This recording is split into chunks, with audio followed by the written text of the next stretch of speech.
ГСП онлайн. Городские новости сейчас.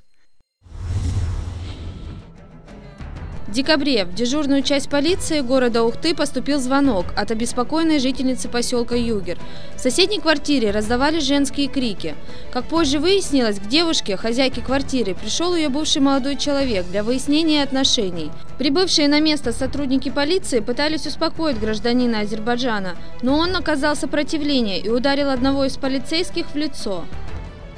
После чего данный гражданин был доставлен в дежурную часть МВД РФ по г. Ухте для дальнейших разбирательств по поводу совершения им правонарушения. Гражданину Азербайджана было предъявлено обвинение в совершении преступления, предусмотренное частью 1 статьи 318 Уголовного кодекса Российской Федерации.